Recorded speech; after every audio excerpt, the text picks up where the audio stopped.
Hello guys ဒီနေ့မှာတော့ဘိုင်နို magic plan တွေကအပင်တစ်ပင်အကြောင်းကိုလေ့လာကြည့်ကြရအောင်ပထမဆုံး herbology သင်ခန်းစာမှာနဲ့ Navy လောင်းပေါ်တွင်ကိုမေ့သွားအောင်လုပ်နိုင်တဲ့အပင်လို့ပြောလိုက်ရင် Potterhead တွေတော်တော်များများသိကြမှာပါ Harry Potter series ရဲ့ဒုတိယမြောက်စာအုပ်ဖြစ်တဲ့ Harry Potter and the Chamber of Secrets မှာပါဝင်တဲ့ Mandrake Plant ပဲဖြစ်ပါတယ်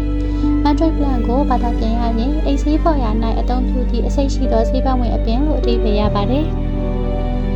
Mandrake Plant ကိုအီတလီနဲ့စပိန်တို့လိုမြေထဲပင်လယ်ဒေသတွေမှာအဓိကတွေ့နိုင်ပြီးအရှေ့အလယ်ပိုင်းဒေသနဲ့အာဖရိကမြောက်ဘက်ပိုင်းတို့မှာလည်းတွေ့ရှိနိုင်ပါတယ်။လူပုံသဏ္ဍာန်နဲ့တူတဲ့အမြစ်တွေကြောင့်နာမည်ကြီးပြီးအလွန်အစိပ်ပြင်းတဲ့အပင်တစ်မျိုးဖြစ်ပါတယ်။အမြစ်ကိုဈေးဖော်ဆိုင်ရာမှာအသုံးပြုကြပေမဲ့အပင်တစ်ပင်လုံးကအစိပ်ရှိပါတယ်။စိမ့်ညွန့်ရောင်အရွက်တွေရှိပြီးအုပ်စုလိုက်ပေါက်ပါတယ်။ Mandrake Plant ရဲ့အမြစ်ကိုမြေကြီးရဲ့ဆွဲနှုတ်လိုက်ရင်ဆူရှားတဲ့အော်ဟစ်တန်ထွက်လာပြီးကြားရသူသေဆုံးနိုင်တဲ့ဆိုတဲ့တန်တာတွေရှိခဲ့ပါတယ်။သမိုင်းကြောင်းတွေအရအိတ်ဆေးအကြိုက်ခဲပြောက်စီနဲ့မေဆေးအဖြစ်အသုံးပြုခဲ့ကြပေမဲ့အရန်အစိပ်ပြင်းလွန်တာကြောင့်ဒီဘက်ခေတ်မှာအသုံးမပြုကြတော့ပါဘူး။ Harry Potter series ထဲမှာတော့ဗက်ဆက်လေးကြောင့်ကြောက်ရွံ့ဖြစ်သွားတဲ့သူတွေကိုဆေးကုဖို့အရွယ်ရောက်ပြီးသား Mandrake အပင်နဲ့ Mandrake Restorative Drug ကိုဖော်ဆက်ပြီးကုသခဲ့တယ်လို့ဖော်ပြထားပါတယ်။ Magic War တွေမှာ Mandrake အမြင့်ရဲ့အော်တန်ကတည်စေနိုင်တဲ့အထိပြင်းထန်တယ်လို့ဖော်ပြကြပေမဲ့အပြင်လောကမှာတော့ Mandrake အပင်ကအစိပ်ရှိရာမှန်ပေမဲ့အော်တန်မထွက်ဘူးဆိုတဲ့ကွဲလွဲချက်တွေတော့ရှိပါတယ်။